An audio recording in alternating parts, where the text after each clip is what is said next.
कि आप उसको ट्रांसफॉर्म कर सकते हो, डिस्ट्रॉय नहीं कर पाओगे.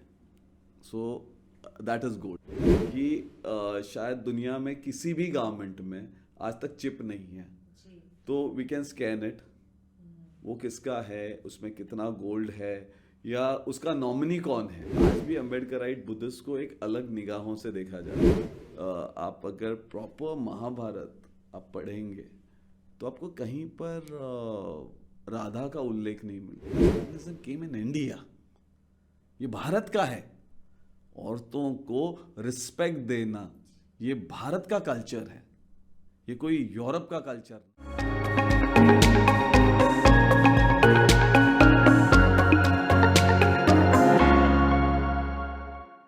हेलो एवरीवन, मैं विभावरी आपका स्वागत करती हूँ स्पोबैक्स में. और आज हमारे स्टूडियो में आए हैं मुंबई के gold man.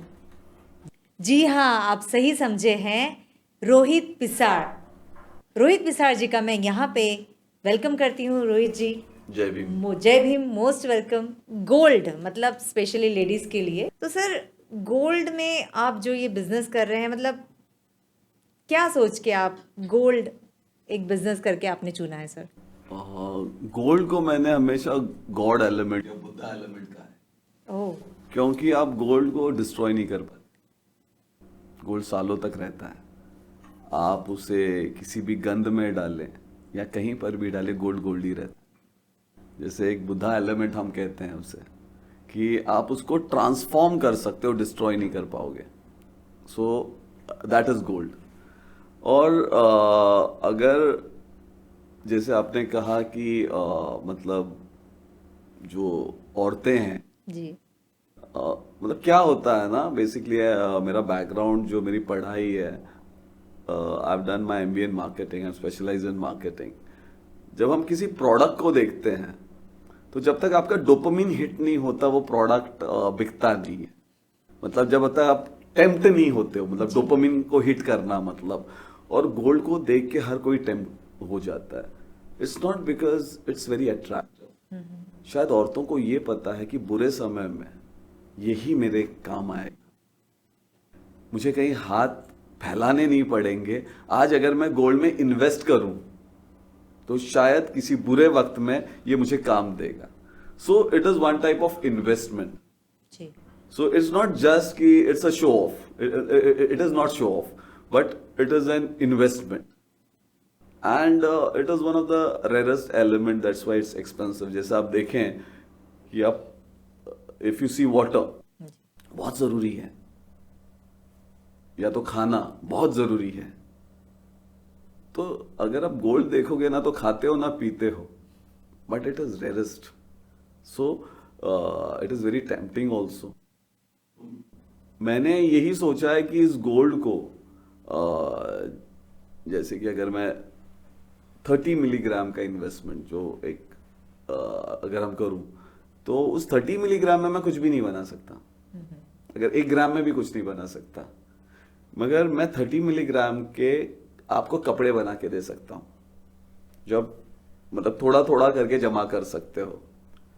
And gold is gold. जैसे मैंने हमेशा कहा है लोगों को कि गोल्ड को ब्रांड ऐसा नहीं लगता है कुछ, क्योंकि गोल्ड अपने आप में गोल्ड है वो. सर, आप जो कपड़े की बात करें, हम लोग पहनेंगे वो? जी. ओके. हम उसके पिक्चर्स हम प्रिंट करते हैं उसके ऊपर. It is made up of foil also, dust also. तो इसके अलग अलग मतलब टेक्नोलॉजीज हैं. जी. एंड मैं दुनिया का वाहिद ऐसा इंसान हूं जो ये कर रहा है. एक्चुअली मैं पहली बार सुनी हूँ sir. Apart from that our cloth has a chip, कि शायद दुनिया में किसी भी गारमेंट में आज तक चिप नहीं है. जी. तो वी कैन स्कैन इट. वो किसका है, उसमें कितना गोल्ड है, या उसका नॉमिनी कौन है, ये आपको सब पता चल जाएगा.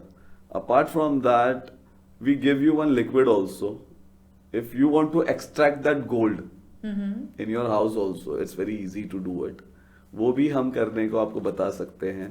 और आप कितनी भी ब्रांडेड आप क्लॉथ ले लीजिए, तो वो साल के बाद, 2 साल के बाद, या आपके भी क्लोसेट में ऐसे कितने कपड़े होंगे जो बहुत महंगे होंगे मगर फेंकने का दिल नहीं कर रहा क्योंकि बहुत महंगा लिया था. जी तो अगर उसमें गोल्ड पड़ा हो तो दिन ब दिन उसका पैसा बढ़ ही रहा है। जी भले आपके बिल्कुल। क्लोसेट में सिर्फ पड़ा हुआ है तो it is an investment for you. जैसे वेडिंग्स में हम सबसे महंगे कपड़े पहनते हैं, जी उसके बाद कभी नहीं पहनते, ना तो उसको फेंकते हैं क्योंकि वो यादगार रहता है। ठीक है, अगर उसमें गोल्ड है तो शायद आप शादी में ही आप होने वाले बच्चे के लिए इन्वेस्ट कर रहे हो। क्या बात है। तो ये जो गोल्ड गवर्नमेंट का जो आइडिया है, it is not just about a style और a fashion but also an investment. और जो इन्वेस्टमेंट समझता है वो ये गोल्ड के कपड़े जरूर लेगा।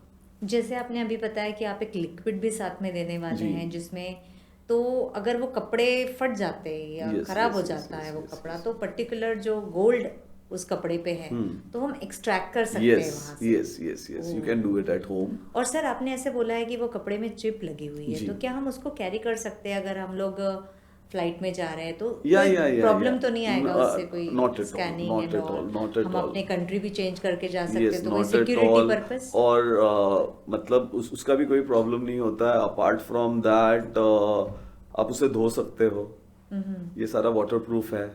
ओह ठीक है ना, तो आपको किसी भी तरीके से उसमें कोई प्रॉब्लम नहीं होगी, दैट वी गारंटी। वाह, ये बहुत ही न्यू कंसेप्ट है सर। कैसे मतलब आपको ये आइडिया आई? नहीं, एक्चुअली कैसे मैं अंडर वाटर गोल्ड का काम करता हूँ एज मतलब सबको ही पता बिल्कुल होगा। पता है। तो हम फिर ऑर्नामेंट्स में आए। तो ऑर्नामेंट्स में हर साल या ऐसे डिजाइन चेंज होते हैं, मतलब बहुत डिजाइन चेंज हो जाते हैं। हाँ। हमेशा कुछ तो नया चाहिए। जी फिर अगर कुछ नया आएगा तो पुराने डिजाइन का मैं क्या करूं। ऊपर से मैंने देखा है कि गोल्ड में I am not the only person to do it. यहाँ पहले से टाइकून्स बैठे हुए हैं, जी तो एक रेस और कंपटीशन बहुत है गोल्ड मार्केट में। तो फिर मैं कुछ तो यूनिक बनाना चाहता था। तो एक फैशन शो में गया था, तो उस मॉडल ने गोल्ड के कपड़े पहने थे, बट दैट गोल्ड के कपड़े was very jazzy, very heavy. मैं रोजमर्रा की जिंदगी में नहीं पहन सकता। Apart from that it's so expensive. तो फिर उसका क्या करें हम। तो देन आई थॉट कि एक छोटा सा लोगो हो तो, या एक छोटी सी प्रिंट हो तो फिर हमने उसका एक लिक्विड बनाया, एक मिक्सचर बनाया। और जैसे हम मतलब स्क्रीन प्रिंट करते हैं, आई ट्राइड इट। तो आपके कपड़ों में, फैब्रिक में ऐसा होल्स होते हैं, ऐसा पोर्स होते हैं, तो वो स्प्रेड हो गया। It was a waste. तो इसे बहुत तरीके से मैंने बनाने की कोशिश की। एंड सबसे चैलेंज ये था कि वो गोल्ड बनाना आसान था, बट वापस उसको रिकवर करना, जी क्योंकि आपने गोल्ड में इन्वेस्ट किया किया है है। तो उसको रिकवर भी करना है। तो that was a challenging for me. And now my product is ready to go in the market and we are doing good business अभी भी। और भी I think I will expand it. और बहुत लोगों का ये सोच है कि मैं मतलब दुबई या कहीं और कंट्रीज में बेचूं, पर मेरे ख्याल से India is the biggest market, क्योंकि we are very good investors. हमें गोल्ड का सबसे ज्यादा शौक है, हमारे यहाँ फेस्टिवल्स बहुत ज्यादा हैं। तो जिसने इंडिया का मार्केट समझ लिया, उसे फिर बाहर जाने की आई डोंट थिंक कि कोई जरूरत पड़ेगी। वो कहते हैं ना, शादी हुए बराबर, शादी में तो लेते ही है गोल्ड, बट जी, शादी जी, हुए जी। बराबर जो न्यूली मैरिड कपल होता है वो अपने आने वाले बच्चे के लिए, चाहे बच्ची हो या बच्चे हो या Yes, बहू yes. हो, Yes, उसके लिए yes, शुरू yes. कर देता है थोड़ा थोड़ा थोड़ा थोड़ा गोल्ड Right. लेना। तो इट्स वेरी गुड मार्केट। बेशक। Absolutely correct sir. और मैं ये जानना चाहती थी कि जैसे सोनार के यहाँ से हम सोना खरीदते हैं सर, और हमको जब आपने सोचा कि शायद कोई प्रॉब्लम हो जाए तो वही गोल्ड एक इन्वेस्टमेंट करके हमको काम में आ जाए, तो क्या हम हमारा खरीदा हुआ कपड़ा जिसमें हमने गोल्ड लिया हुआ है, वो तो हमारी एक इन्वेस्टमेंट है, तो उसको हम कहाँ पे बेच पाएंगे, मतलब कैसे तो उसको? अभी हर एरिया में हमारे फ्रेंचाइजी एजेंट्स हैं। अपार्ट फ्रॉम दैट मैं आउटलेट्स को रीच कर रहा हूँ। तो वहां पर आप मेरा प्रोडक्ट आप गिरवी भी रख सकते हो, मॉर्गेज कर सकते हो उसे, और उसे बेच भी सकते हो। वाह। तो वो बहुत आसान हो जाएगा। It would be like your ornament. इसमें और उसमें बहुत ज्यादा फर्क नहीं होगा। जस्ट ये ऑर्नामेंट है और वो आपके कपड़े हैं। तो हम सिर्फ कपड़े नहीं बनाते, हम जूते भी बनाते हैं, हम वॉचेस भी सर बनाते एक हैं। अलग चीज नहीं हो जाएगी, मतलब ऑर्नामेंट वाले शॉप में कपड़े रखे हैं गोल्ड के, मतलब आई मीन सी अभी वो गोल्ड तो है। जी गोल्ड हाँ तो है। हाँ, because it is related to gold या and everyone wants business, everyone wants something new to new, come out. Yes ठीक यस। है ना, और अगर उसको बिजनेस करना है तो वो जी रखेगा ही। तो उसमें कोई मुझे तो डिफिकल्ट नहीं लग रहा है मतलब इन मार्केटिंग। एंड हमारे यहाँ पे कुछ नई चीज आए तो पीपल लव इट। तो मुझे लगता है इतना डिफिकल्ट नहीं होगा मेरे मार्केटिंग के लिए। सर हमने कुछ सुना है आपके बारे में, जैसे कि आपको कुछ चैलेंज और कोई स्ट्रगल हुआ था आपको हेल्थ को लेके, तो आप अगर हम थोड़ा सा पीछे चले जाए और वो चीज़ हमारे ऑडियंस को मोटिवेट कर सकती है सर, कि आप कैसे उसमें से बाहर आए। इसे अगर वैसे देखा जाए तो एज एन एम्बेडकराइट होना ही थोड़ा सा एक चैलेंज ही है। एज मेरे साथ पहली बार ऐसा हुआ था कि व्हेन मैं उतना एक एम्बेडकराइट होना इतना डिफिकल्ट है ऐसा मुझे नहीं लगता था। I was like my father is a navy officer and मेरा अपब्रिंगिंग ही मतलब कॉन्वेंट स्कूल, तो ऐसा वो माहौल नहीं था। जी बट धीरे धीरे जब आप थोड़े से मैच्योर्ड हो जाते हो आपको पता चल जाता है कि शायद ऐसा नहीं है, कि आज भी अम्बेडकराइट बुद्धिस्ट को एक अलग निगाहों से देखा जाता है।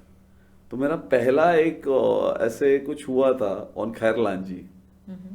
तो एक ऐसी टॉपिक निकली थी और उनको पता चल गया था दैट मीन्स मेरे मोबाइल पे मैंने जय भीम लिखा था। जी उस टाइम पे O2 का एक मोबाइल था मेरे पास और ऐसे स्क्रीन पे कुछ डिजिटल नहीं होता था, बट जस्ट मतलब पिक तो नहीं डाल सकते थे बट स्क्रीन पे कुछ लिखा जा सकता था।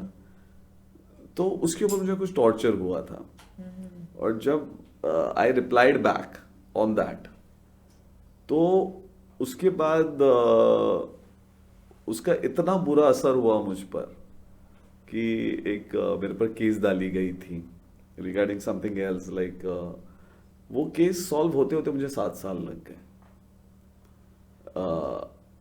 चलो एक अच्छी बात हुई कि मुझे यहाँ से फिर बाहर जाना था और मैं बाहर गया और मैंने मतलब बुद्धिज्म जितना समझना, मतलब शायद नहीं तो मैं मुंबई कभी छोड़ता भी नहीं अगर वो केस नहीं होती तो। So I am also thankful to them.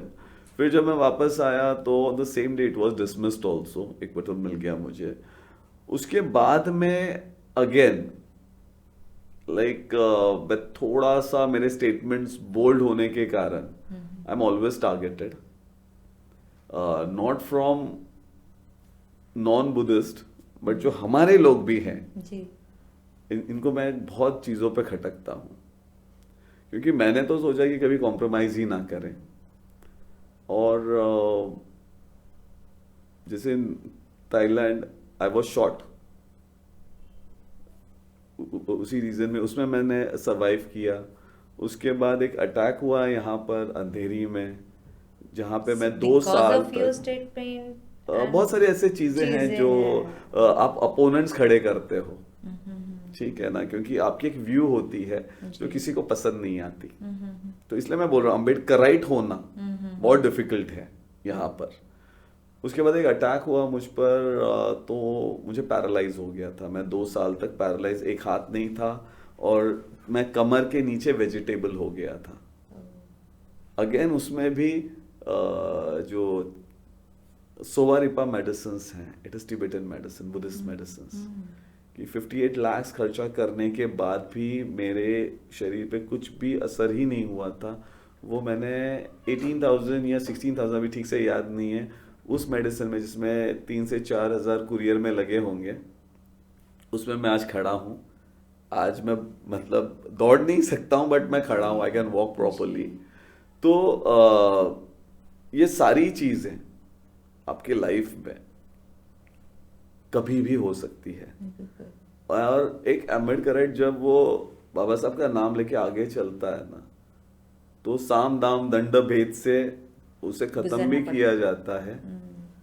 या तो आपके कैरेक्टर को टार्निश किया जाएगा क्योंकि लोगों को सच्चाई नहीं पता होती, या तो आपको खरीदा जाएगा अगर आप नहीं भी बिके। अभी एक वेब सीरीज आई थी, उसमें एक इंटीमेट गंदा सीन है ऑब्सीन है, जो 18 मिनट का है, और पीछे 14 मिनट बाबा साहब का फोटो लगा के रखा हुआ है। और उसके लिए मैं साइबर क्राइम में गया, उन्होंने वो रिमूव कराया वेबसाइट से। मगर आई वांटेड दैट उसका जो भी डायरेक्टर हो, प्रोड्यूसर हो, एक्टर हो, those people should be arrested, those people should be behind the bars. मैं हमारे बहुत सारे नेताओं के पास गया, किसी ने ये कहा कि चलो देखते हैं हम लोग मतलब उनसे क्या मिलता है। मतलब इतने गिरे और जलील लोग हैं हम लोग, और आज तक उसके डायरेक्टर प्रोड्यूसर को अरेस्ट नहीं हुआ है। मैं शायद वापस वो केस खोलना ही चाहूंगा। उसके बाद और एक फिल्म आई, it was something related to massage parlour और समथिंग लाइक दैट। तो हर जगह पे उन्होंने मतलब बुद्धास रखे हुए हैं, हम लोगों को असर ही नहीं होता है। जब मैंने उसके खिलाफ उल्लू वाले को फोन किया, मेरा मतलब यूट्यूब पे भी है मेरा वॉइस रिकॉर्ड, उस पे मैंने जो उससे बात की थी, तो उसने उल्लू में से निकाला, ठीक है, और अभी यूट्यूब पे उसने फ्री में डाला। तो ना तो इन लोगों को किसी चीज का खौफ है, तो let's see how it works. But आने वाले कल में शायद मेरे साथ भी वापस और कुछ हो सकता है, बट जब तक हम कर सकते हैं हम कर ही लेंगे। As an Ambedkarite it's my duty and it's my responsibility. मैं इतना ही चाहूंगा कि कल जब मेरा बच्चा, वो भले किसी 5 स्टार होटल में बैठा हो या किसी भी हाई प्रोफाइल मतलब कॉर्पोरेट में बैठा हो, उसको जय भीम बोलने से शर्म नहीं आनी चाहिए, और I should look after that. या तो कल मेरा एक ऐसा ये है कि मतलब उसको कल्पना बोल सकते हैं, क्योंकि हमारे यहाँ स्वर्ग नर्क तो है नहीं, या मरने के बाद हम कहीं जाने नहीं वाले हैं, पर गलती से अगर ऊपर मुझे कहीं बाबा साहब मिल गए तो मुझे जूते से ना मारे, इतना काम मैं जरूर करूंगा, ये मुझे पता है। तो सर मैं आपको पूछना चाहूँगी कि ये जो बिज़नेस है अभी आपकी क्या कंसेप्ट है, और ऑल ओवर वर्ल्ड में बोलो या कहाँ कहाँ ये ऐसे फैला हुआ है? फिलहाल तो मैं मॉरिशस और इंडोनेशिया में कर रहा हूँ। When I was paralysed, frankly speaking, I was not in this business. Gold का और मेरा कोई भी रिलेशन कहीं पर था ही नहीं। मैं हमेशा कहता हूँ कि गोल्ड को मैंने चूज नहीं किया, गोल्ड ने मुझे चूज किया है। When I was paralysed, I was totally bankrupt, और मेरी एक आर्कियोलॉजी टीम मॉरिशस में काम कर रही थी, और वहाँ से कॉल आने लग गए थे। माय वाइफ थॉट कि सैलरी की बात है, तो she didn't want to disturb it, और उन्होंने फ़ोन उठाना ही बंद कर दिया हम लोगों ने। फिर वो बार बार बज रहा, तो उन्होंने क्या हो गया, तो कोई मॉरिशस से बार बार कॉल कर रहा है। I said just I will speak to them कि मेरी अभी हालत और हालात नहीं है। तो I pick the call, and वहाँ से एक लड़की का कॉल आ जाता है, और वो कहती है कि मतलब आवाज़ आती है, और वो कहती है कि मैं मतलब बहुत टाइम से I was just calling you and you are not picking the phone, और बहुत गाई में बात कर रही है। तो उसने कहा कि sir we have found a gold nugget. तो मैंने चिकन नगेट खाया था, गोल्ड नगेट सही में नहीं पता था मुझे। उसके बाद उसने ये कहा कि गोल्ड स्टोन, इतना भी मुझे ठीक से नहीं समझ में आया कि व्हाट इज गोल्ड स्टोन। इतना मुझे पक्का समझ में आ गया था कि वो सैलरी नहीं मांग रही है, वो कुछ पेपर्स मांग रही है वहां पे वेरीफाई करने के लिए लेबोरेटरी में हम पानी के नीचे क्यों गए थे, इसके क्या परमिशंस लिए थे, उसको वो पेपर्स चाहिए थे। तो मैंने बोला ठीक है, अगर सैलरी नहीं देनी है तो हम वो दे सकते हैं। सो उसके बाद में हमने वही चीज़ कि मतलब जिसको बोले कि हमने वो गोल्ड नगेट जो मिला था वो 200 ग्राम का था, वो स्टोन, उसमें 60% गोल्ड मिला मुझे। एंड वहाँ से मेरी शुरुआत हुई।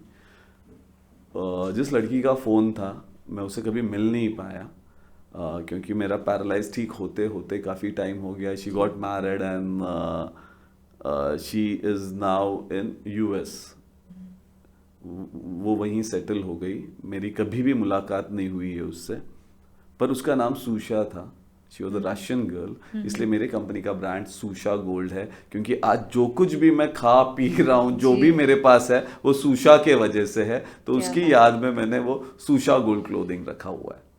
तो ये भी मतलब आप तो टच में होंगे उनसे ऑन फोन और उतना नहीं हूँ। जस्ट जब हमने ब्रांड लॉन्च किया था, जी जी I called her up front and I told her कि whatever I am doing it just because of you. नहीं तो हमने गोल्ड सिर्फ वो मारवाड़ी के दुकान में देखा था। जी ठीक है ना। नहीं तो गोल्ड का हमारा दूर दूर तक कहीं पर भी नाता नहीं था, और गोल्ड ने मुझे चूज किया है, मैंने गोल्ड को चूज नहीं किया। तो ये जो है, ये हमने पॉलिश रखा हुआ है। This is actually gold nugget, ये पॉलिश्ड वन है। सर मैं हाथ में ले सकती हूँ? Thank you so much. Yes, पहली बार लिया है कोई गोल्ड नगेट को हाथ में। चिकन नगेट मैंने भी खाए सर।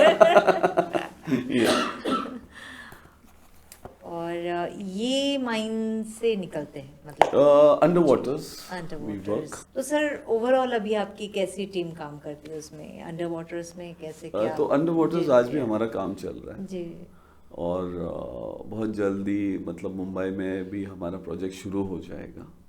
पर मुंबई का water we means we don't know anything yet कि मिलेगा नहीं मिलेगा, बट हमारी टीम अभी काम करेगी। जी और इसका एक ये बेनिफिट है कि जैसे हमारे बच्चे जो हैं मोस्टली जो 10-12 हैं, पर गांव के साइड के जो बच्चे हैं उनके पास एनर्जी बहुत है।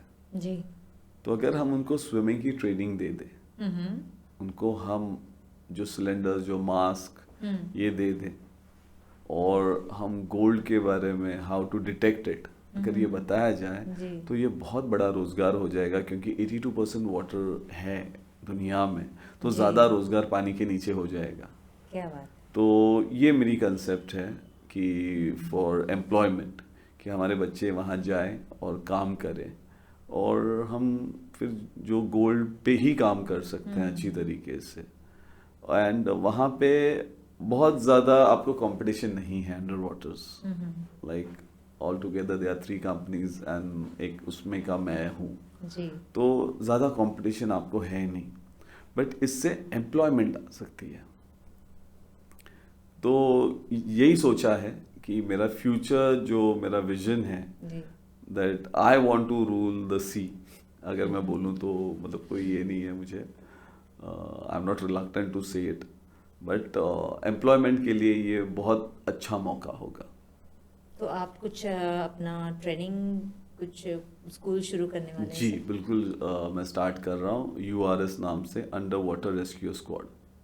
वाओ। जी। तो आपका सभी जो सेटअप है, ट्रेनिंग सेंटर्स है, वो पर्टिकुलर कोई सिटी में रहेंगे या कैसे एक्सपांड करें? अभी मुंबई में सोच ही रहा था, पर नागपुर में आने के बाद अभी शुरुआत नागपुर से भी कर लूँगा, क्योंकि हर सिटी में रोजगार की प्रॉब्लम है, हर सिटी में इसकी ज़रूरत पड़ेगी, तो मेरे ब्रांचेस हर जगह खुल जाएंगे। जी। सी जैसे आप एविएशन में काम करते हो, तो हर कोई हवाई जहाज नहीं उड़ाता, उसके अलग अलग डिपार्टमेंट्स। वैसे हमारे पास फोरेंसिक गोल्ड से लेके, ठीक है, गोल्ड के DNA को समझने से लेके अंडर वाटर में जाने तक का काम है।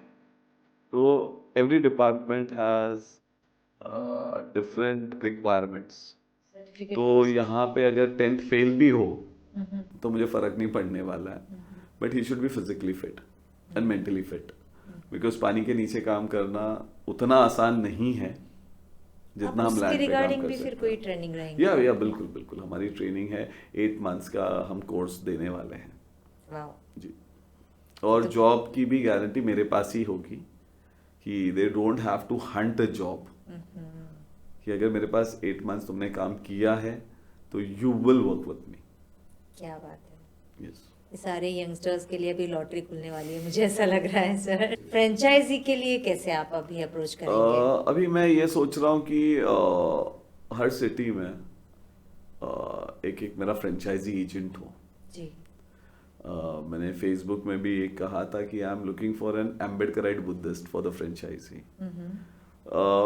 मैं प्रोडक्ट पे हर भगवान या हर पॉलिटिकल लीडर बनाने की कोशिश कर रहा हूँ। मुझे किसी भी धर्म से या किसी कम्युनिटी से कोई भी मतलब गिला शिकवा नहीं है। जी। बट आदमी पहले अपना घर साफ करता है, अपने घर के बच्चों के लिए काम करता है। तो मैं मेरे पहले कम्युनिटी को ठीक करना चाहता हूँ। जी। और इसमें कोई मतलब मैं नहीं सोचता कोई इसमें एक्चुअली गलत बात है। और बाबा साहब ने वल्लभ भाई पटेल जी से कहा था कि just give my this community one opportunity and we will show you that who we are. तो उसे ही मैं सच करना चाहता हूँ कि बाबा साहब का बहुत विश्वास था हमारे लोगों पर। और आज तक बाबा साहब के कोई भी स्टेटमेंट्स, वेदर बॉर्डर का हो, वेदर इरिगेशन का हो, डैम्स का हो, जी। कहीं पर भी उनके जो भी स्टेटमेंट्स गलत नहीं हुए। तो अगर उन्होंने मेरे समाज को पर विश्वास दिखाया है तो वो गलत ना हो, इसकी रिस्पॉन्सिबिलिटी हम सब पर है। इसके लिए हम चाहते हैं कि हम इसको प्रूफ करके ही दिखाएं। क्या बात। हम ये जानना चाहेंगे कि आपने बुद्धिज्म में क्या क्या मतलब स्टडी की है और क्या चीज़ें की है? वैसे देखा जाए तो I belong to Mahayana. It is a Mahayana school, it is not a sect. हमारे लोगों को एक पता नहीं कहाँ से ये इंफॉर्मेशन मिली है दैट वी हैव सेक्ट्स। हमारे पास कोई सेक्ट नहीं है, we have schools. What is yana? Yana is path or vehicle to reach Buddhahood. जी। So we have 5 yanas. First is Shravak yana, यानी डिसाइपल्स, जो राहुल को बुद्ध ने सिखाया था। द फर्स्ट नोविस, फर्स्ट रामनेर, that is Shravak yana. Pratyeka Buddhayana, that is Sariputra, Mahamogalayan, Kaundinya, उनको जो बुद्धा ने सिखाया। महायान जो स्कॉलर्स हैं, हिनयान जो मेरे जैसे जिनको कुछ आता नहीं है, और वज्रयान जो एक्सट्रीमिस्ट हैं। ये 5 तरह के लोग होते हैं। या तो वो एक्सट्रीमिस्ट रहेगा, या तो बड़ा इनोसेंट होगा, या तो स्कॉलर होगा, या तो वो बहुत अनजान होगा किसी चीज़ों से। इन 5 लोगों को जिस तरीके से बुद्ध ने सिखाया, उस मार्ग को कहते हैं ज्ञान। So we have schools, we don't have sects like Shia and Sunni और रोमन और प्रोटेस्टेंट्स। अभी कैसे होता है कि एक आंख का डॉक्टर है, तो वो आंख का डॉक्टर, उसकी रेमेडीज अलग हैं, उसका बताने का तरीका अलग है। कोई पेट का डॉक्टर है, उसके मेडिसिन अलग है, उसका बताने का तरीका अलग है ना। पर दोनों भी शरीर के लिए काम कर रहे हैं। तो आप अगर नागार्जुन, आप अगर असंगा, आप अगर वासुबंधु, जब इनको देखेंगे आपको लगेगा यार ये बहुत अलग अलग बता रहे। वो अलग नहीं बता रहे, उनके अपने अपने फील्ड्स हैं। जैसे मैंने मतलब कहीं पे लिखा था, या आप अगर प्रॉपर महाभारत आप पढ़ेंगे तो आपको कहीं पर राधा का उल्लेख नहीं मिलेगा, कृष्ण और राधा का। तो राधा का उल्लेख मतलब बुद्धिज्म में है। जी। मांगल्य नाम का राजकुमार था, और एक एक्सीडेंट में उसकी वाइफ और बच्चा चला गया, और उसके बाद में वो इतना दुखी था, वो बस आंसू की धारा ही बह रही थी उसकी आंखों से। उनके जो पिता थे वो उनको मतलब बुद्ध के पास लेके आए और कहा कि एक करुणानिधि, तू मतलब तुझे दुख का तो मूल तुझे समझ गया है, जरा इसे कुछ बता। तो फिर बुद्ध उसके पास आते हैं और उसे मतलब पंछी दिखाते हैं, आसमान दिखाते हैं, पेड़ दिखाते हैं, बोलते हैं कि देख ये अभी नहीं देखेगा तो फिर तू कभी नहीं देखेगा। और जो अभी का पल है वो क्षण में वो गुजरा हुआ कल हो जाएगा, और आने वाला कल अभी तक आया नहीं है, तो तू किस काल के लिए दुखी है? क्योंकि वर्तमान नाम की कोई चीज ही नहीं है, और ना ही तो फ्यूचर नाम की कोई चीज है, और पास्ट तो पास्ट ही है। तो तू कौन से काल के लिए दुख कर रहा है? तो उसके बाद जो मांगल्य था ये 2 सप्ताह में अर्थ हुआ। और जब वो लौट आता है बुद्ध के पास, तो बुद्ध उसे कहते हैं कि जैसे हर इंसान में क्रोध, काम, दुख की जो धाराएं बहती है, उस धाराओं को जब आप विपरीत दिशा में लेके जाते हो, और जब उस धारा का जब विपरीत दिशा को कहते हैं राधा, और जब वो अंदर की तरफ जाता है तो अंदर एक चैतन्य निर्माण होता है और एक रास का जन्म होता है। That is Radha in Buddhism. सो ये बहुत ही खूबसूरत सी ऐसी आपको जब हम मतलब बुद्धिज्म का ग्लैमर पढ़ते हैं तो अब देखिए बुद्ध को अब जब बहुत माइन्यूटली ऑब्जर्व करेंगे, he is a complete family man, कि अपने बीवी को अरहत बनाने वाला, अपने माता को अरहत बनाने वाला, अपने पुत्र को अरहत बनाने वाला ऐसा कोई नहीं है। Give me a single example of this, कि ऐसा कोई है ही नहीं। तो Buddha is totally a complete man. मैंने 4800 पन्ने का थेरी गाथा लिखा हुआ है। जब मैं अपाहिज था तो कुछ काम था नहीं मेरे पास, तो ये वर्ल्ड की सबसे बड़ी थेरी गाथा है जो मैंने सोने में बना के दादर चैत्य भूमि में मैंने भेंट की है।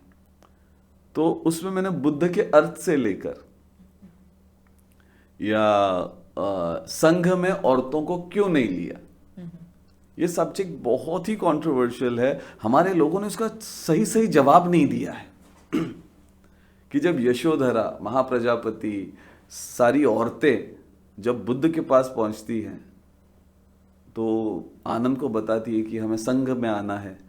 आनंद भाग भाग के बुद्ध के पास जाता है कि अभी हम बड़ा रेवोल्यूशन करने वाले हैं और औरतों को संघ में लेने वाले हैं।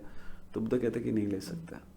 फिर से आनंद आता है, बोलते कि बता, हम सब घर बार सब छोड़ के आए हैं, रास्ते में कुछ लोग ऐसे कि उन्होंने जाने छोड़ दी है, हम उनका शरीर तक लेके आए यहाँ पे कि तू आखिर बार तू बुद्ध की तरफ मतलब उसके मतलब छू तो ले, और तू मुझे मतलब मना कर रहा है। उसे वो लेना पड़ेगा, उसे उसको समझा जाके। वापस आनंद आते हैं, बुद्ध बोलते हैं नथिंग डूइंग, मैं नहीं ले सकता संग में। फिर से आनंद बहुत डर डर के आते हैं कि अभी कैसे जवाब दूं मेरे भाभी को, या मतलब या तो फिर जो महाप्रजापति है वो बहुत गुस्से में आ जाती है और कहते कि जा उसे बोल कि मुझे तेरे संग में नहीं आना है। तू भी हमें उन ब्राह्मणों जैसा शूद्र मान रहा है कि मेरे ही कोख से जन्म लेके अगर तू हमें शूद्र मान रहा है तो मुझे तेरे संग में ही नहीं आना है। जिसे बुद्ध बुद्ध कहते हैं उसे बुला ले यहाँ पे, और उसकी आंखें और उसका सर मेरे सामने झुका हुआ देखना चाहती हूँ मैं, फिर ही मैं चली जाऊंगी। मुझे उसको मतलब निरुत्तर हुआ मतलब देखना चाहती हूँ, फिर मैं जाऊंगी। फिर बुद्ध आते हैं तो पहली बार वो बुद्धत्व का अर्थ बताते हैं कि बुद्ध का मतलब क्या, कि जैसे हम लोग कहते हैं कि एक अणु से ब्रह्मांड तक जिसने बोध लिया, मतलब बुद्ध जो इस ब्रह्मांड का साक्षी हुआ वो मतलब बुद्ध, जो इसका प्रमाण है इस ब्रह्मांड का, इसका मतलब बुद्ध। तो ये बुद्ध कैसा, ये असीम आनंद है। आपने अभी मेरे बारे में बहुत अच्छी बात है कि मैं बड़ा खुश हो गया। अगर यही आप मेरे बारे में कुछ बुरा बोलेंगी तो मुझे गुस्सा आएगा, यानी मेरा रिमोट कंट्रोल आपके हाथ में है। बुद्ध का रिमोट कंट्रोल सिर्फ उसी के पास है, उसको ना तो आप चढ़ा सकते हो ना उतार सकते हो। एक छोटे से नाले में अक्खा आसमान दिखता है तो एक छोटे से शरीर में अक्खा ब्रह्मांड है, ये बताने वाला बुद्ध। कुछ सालों पहले आपके पास वो ट्रिंग ट्रिंग वाले फोन हुआ करते थे तो 10 नंबर याद रहते थे। आज ये मोबाइल की वजह से शायद खुद का नंबर भी बताते वक्त ना हम हिचकिचाते हैं। इंद्रियां वही हैं पर हम यूज नहीं करते। जब कैलसीज नहीं थी लोग मुंह जबाने उनको याद रहते थे, आज कैलकुलेटर के बिना नहीं चल रहा है। इंद्रियां वही हैं, तो सारी इंद्रियों को जागृत करने वाला वो था बुद्ध। तो मतलब उसका जो डोपामीन, एस्ट्रोजन, ये तो बहुत मतलब लेबोरेटरी की वो बातें मैं बाद में बता लूंगा कभी इन फ्यूचर। बट फिर बुद्ध कहते हैं अपनी माँ को कि माँ, मैंने जो बुद्धत्व प्राप्त किया है वो नर देह में किया है, औरत का देह नहीं मालूम। शूद्र तू नहीं है, शूद्र मैं खुद को महसूस कर रहा हूं कि अपनी माँ को मैं वहां तक लेके नहीं जा सकता, क्योंकि women's body is more complicated than male. इसके लिए हम जब भी बोलते हैं कि हमारा जन्म नर देह में हुआ, क्योंकि हमें बुद्धत्व पे जाने के लिए हमें आसान है एज कंपेयर टू वुमेन, क्योंकि ये शरीर ही बुद्धत्व को संस्पर्श करने के लिए है, ऐसा हम मानते हैं। तो वो बता रहा है कि मुझे औरत का देह नहीं मालूम मां, मैं मैथ्स का टीचर हूं, केमिस्ट्री के आंसर्स नहीं दे सकता, इसलिए मैं खुद को शूद्र मान रहा हूं, इसके लिए तेरे सामने नहीं आ रहा था, मुझे माफ कर दे। तो उसकी मां कहती है, क्योंकि वो खुद भावुक हो जाती है कि अपने बेटे को वो गलत समझ रही है, तो बोलती कि जहां तक तू लेके जा सकता है वहां तक तो लेके चल, क्योंकि तेरे जैसा और गुरु मुझे मिलेगा नहीं। उसके बाद वो संघ में आए और आज तक औरतें अर्हत हुई है, बुद्धत्व उनको प्राप्त नहीं हुआ। ऐसा नहीं कि they are not capable, their body is more complicated scientifically, biologically than males, ये उसका अर्थ है। बट हमने उसे इतना चीप बना दिया। मैंने ऐसे सुना है कि कुछ नियम और अटी भी थे, क्योंकि संघ में मेल फीमेल जो है वो रहना, ये मैंने ऐसे सुना है। बुद्ध ने बताया था ये आपको मोस्टली जी। धम्मगुप्त स्कूल में मिलेगा, बाकी के ये इसके एविडेंसेस आपको और कहीं नहीं मिलेंगे, which comes after 600 years in Central Asia. Then it was transform, जैसे कि बुद्ध कहते हैं कि मेरा धम्म 1000 साल चलने वाला था, मगर अब वो 500 साल में खत्म होगा, ऐसा बहुत हमारे इंटेलेक्ट्स बोलते हैं यहाँ पे। जबकि ये ऐसा नहीं था, वो कहते हैं कि शायद मेरा धम्म 500 साल चलता, पर आज ये जो औरतें आई हैं, ये जो मेरी माता है, भगनी आई हैं, तो अभी वो 1000 सालों तक चलेगा। And it was then translated in Chinese, और उसके बाद फिर वो ऐसा ही फैलता गया। नहीं तो थेरी का था फर्स्ट फेमिनिज्म सॉरी, यूरोप में तो बहुत बाद में आया। First feminism came in India, ये भारत का है।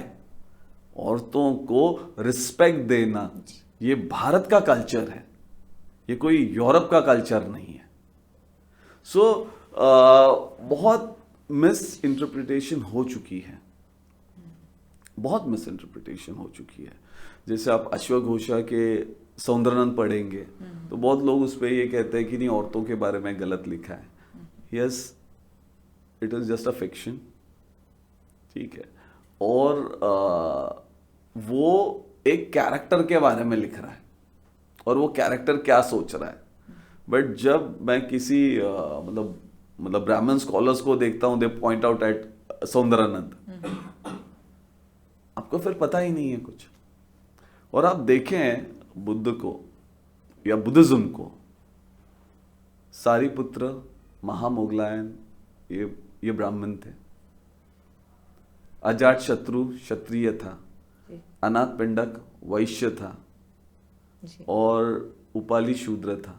ये चारों वर्णों को एक करके उसने बुद्धिज्म खड़ा किया, उसने धम्म को खड़ा किया। हम में सारे वर्ण हैं, सारे वर्ण हैं, कि हम ब्राह्मण्स के कभी खिलाफ नहीं हैं। हाँ, उनका वो जो हेजेमनी है, उनकी जो सुप्रीमेसी का जो उनका नेचर है, हम उसके खिलाफ हैं। इसलिए बुद्ध और बाबा साहब, मैं हमेशा बोलता रहा हूं कि the most misunderstood people in Indian history, most misunderstood, कि बुद्ध ने मतलब कहीं डिस्क्रिमिनेट ही नहीं किया है, ना तो औरतों को डिस्क्रिमिनेट किया। आप पूरी थेरी गाथा पढ़ें, जब ऐसे कुछ नियम दिए हैं कि मतलब ऐसा बताया जाता है कि जो फीमेल मॉन्क्स हैं वो मेल मॉन्क्स का आशीर्वाद लेंगी, जूनियर हो या सीनियर, ऐसा कहीं पर भी आपको मिलेगा नहीं। जी। ये धम्मगुप्त स्कूल के ट्रांसलेशन, वो भी 600 years के बाद में आपको मिल जाएगा या तो ऐसे इसके एविडेंसेस है ही नहीं कहीं पे।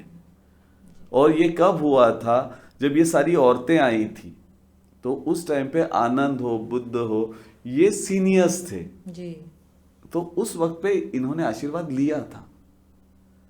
आप अगर बुद्ध को देखें तो शुद्धोदन और जब बुद्ध की भी जब भेंट हुई है, तो ये पहली बार इतिहास में हुआ है कि एक बेटे ने बाप के पांव छुए हैं और एक बाप ने बेटे के पांव छुए हैं, मतलब तू मेरा गुरु है। जी तो हमें बहुत सारा लाइक बुद्धिज्म में लिटरेचर बहुत अलग अलग तरीके से उसको मिस इंटरप्रेट किया गया।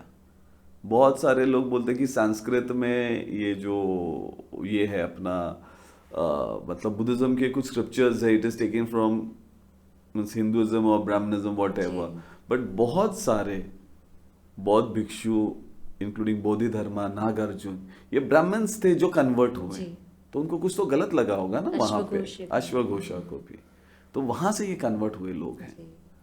तो ये चारों वर्णों का बुद्धिज्म है।